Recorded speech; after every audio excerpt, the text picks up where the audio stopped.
என்னவா விஷயம்? வந்துட்டாரா துறை? ஏதோ ஒரு பிள்ளைய லவ் பண்றாரா? அது ஆமாங்கப்பா. சரி பிஜு, ஆற கேட்டா லவ் பண்ணடி? ஏற்கனவே டீச்சர்ல இருந்து ஆயபா வரைக்கும் லவ் பண்ணி அசிங்கப்பட்டது பத்தாதாக்கு? நீ கூட தான் சின்ன பிள்ளைல சிலுக்க லவ் பண்றேன்னு சொல்லி சுத்தி இருந்தியா? அதுக்கு சரியா போச்சு. இந்த விஷயம் இப்ப இவனுக்கு தெரியும். அட ஒரு நாள் போர் அடிக்குதுன்னு சொல்லி போட்டு ஏதாவது கதை சொல்ல சொன்னானுங்க. நான் தானுங்க உங்க கதையை பூரா சொல்லி போட்டேன். அது சரி, ஆத்தாலு பேடு பேசி வச்சுக்கிட்டு வேளாக்குறாங்க. பரபரப்பரையா நம்ம குடும்பத்தில இருந்து ஒருத்தவங்க போய் தாலி எடுத்து கொடுத்ததா எல்லா கல்யாணம் நடந்திருக்கு. முதல் தடவை உங்க குடும்பத்தில இருந்து ஒருத்தர் வரவிடான்னு சொல்றது இதுதான் முதல் தடவை. தாலி எடுத்து கொடுக்குற சாக்குல முதல் பந்தில உட்காந்து 3 பேர் சாப்பாடு ஒரே ஆளா தின்னுருப்பேன். அதனாலதான் பயப்படுறாங்க இருக்கு. ஒரு அப்பேக்கிற பட்டு படியாது தாடி பேச வேண்டி வெடி பாத்துக்கிறியாடியே. அடே சின்ராசு, கொஞ்சம் சும்மா இருடா. என்ட்ரி சிட்ராசு போட்டாச்சு குழந்தைய கொஞ்ச மாதிரி கொஞ்சிக்கிட்டு இருக்கா. சின்ன வயசுல அடிச்சு வளர்த்துக்கிட்டீங்க, எப்படி வளர்த்துருப்பாளா? அத்தனை அக்கறை இருக்கிறவரு நீங்களே அடிச்சு வளர்க்க வேண்டியதானா?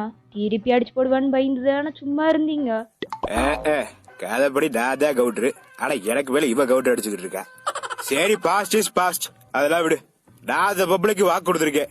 என்னாலயா என்ற பிள்ளைகளாலயா அந்த கல்யாணத்துக்கு எந்த தடங்களும் வராதுட்டு. அப்படி மீறி ஏதாவது தடங்கள் வந்துச்சுன்னா நீ என்ற பிள்ளையே கிடையாது. என்ற பிள்ளையா இருக்கோடுமா வேண்டாமா? நீ எப்படி பிடிக்க? என் கழுத்துல தாலி கயிறா இல்ல மாட்டு கயிறா, நீங்களே முடிவு பண்ணிக்கோங்க. என்ற பிள்ளையா இருக்கோடுமா வேண்டாமா? நீ எப்படி பிடிக்க? என்ன அவ்வளவு முடிவு பண்ணிருக்க? சிவாஜி படத்துல சூப்பர் ஸ்டார் வச்சிருக்க மாதிரி பழைய உருவா ஒண்ணு வச்சிருக்கேன். அதை சுண்டி பாப்பேன். விழுந்தா நான் நினைச்சதை நடத்துவேன். அப்ப தலை விழுந்தா உங்க அப்பன் சொன்ன மாதிரி நடத்துவியா?